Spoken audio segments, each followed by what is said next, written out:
Hi everyone, in the previous video we've seen how you can get a metal like copper from the rock that it's found in by heating it with carbon. Carbon is more reactive than copper, so it takes away the oxygen to form carbon dioxide and we get the copper. This type of reaction is called a reduction reaction. If you can't remember that, I'll put a link up here to my previous video so you can see how we get some metals from their rocks using reduction. However, if we tried it with aluminium, this is the rock that aluminium is found in. It's called bauxite, aluminium oxide. If we tried heating that with carbon, aluminium is higher in the reactivity series than carbon. So carbon isn't able to take away the oxygen. It's not able to reduce the aluminium oxide. We'd get no reaction. So how do we turn a rock like this into the aluminium that we use for drinks cans and kitchen foil? Well, that's what we're going to look at in this video. So the way we do get aluminium from its ore is by electrolysis. Remember, the word ore means the rock containing the metal compound. So in this case, the ore is bauxite and it contains aluminium oxide. Now the electrolysis cell looks a little bit different to previous ones we've seen. We've got several anodes connected to the positive of the power supply, and if you're wondering where the cathode is, it's the container itself. By lining it with carbon, it conducts electricity, and then that's connected to the negative side of the power supply.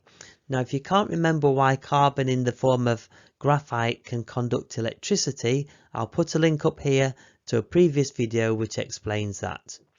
Now remember, in electrolysis the substance needs to be melted. Now in this case the electrolyte is molten bauxite, which is aluminium oxide. So we've actually melted the rock, which would take an incredibly high temperature. So to lower that melting point, it's mixed with a substance called cryolite to lower the melting point of the aluminium oxide. And once it's been melted, those ions are then free to move, so it can carry out electrolysis and conduct electricity. So because it's aluminium oxide, in that electrolyte there will be aluminium ions, which are Al3+, because aluminium's in group 3, and there'd also be oxide ions, which are O2-, because oxygen is in group 6. Let's first of all consider what's going on at the anodes. So the anodes, remember, are positive. Remember, panic, positive anode, negative is cathode. And we've got these ions in the electrolyte and they're free to move about because we've melted it. So the oxide ions move towards the positive anodes because the oxide ions themselves are negative, and remember, opposite charges attract. When they get to those anodes, they will lose 2 of their electrons and turn into oxygen atoms. Remember, during electrolysis, we've got ions changing into atoms.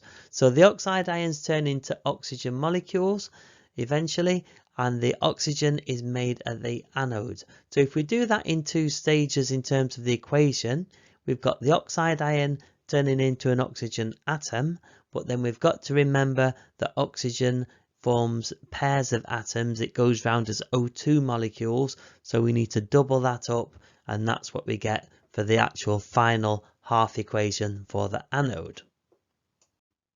Very often on your exam you could be asked what happens to the carbon anodes over time. Well, the carbon of the anode itself reacts with the oxygen that's being formed there to turn into carbon dioxide. So essentially the carbon anode is changing into a gas, so it's withering away, and we would see carbon dioxide given off at the anode rather than the oxygen that's originally formed. So that does mean the anodes need replacing quite regularly. Let's now consider what's going on at the cathode. Remember, the cathode is the carbon lining which is connected to the negative side of the power supply. Remember, from panic, negative is the cathode. So all of the container essentially becomes negatively charged. That means it's going to attract the oppositely charged aluminium ions, which are positive ions. So they get attracted towards the carbon lining, and here we will see aluminium forming, and it will be molten aluminium because it's all carried out at a high temperature so that the ions are free to move. So if we think about the equation for aluminium ions turning into aluminium atoms, in this case the 3 electrons must go on the left so that the 3 positive of the aluminium ions and the 3 negative electrons are no charge on the left and no charge on the right. You can also get asked on your exam, why is aluminium so expensive? And the 2 main reasons for that are that it requires large amounts of electricity to do the electrolysis, and also it requires large amounts of energy in order to melt the bauxite. So if you found this video useful, please remember to like it and subscribe to my channel. Thank you for watching.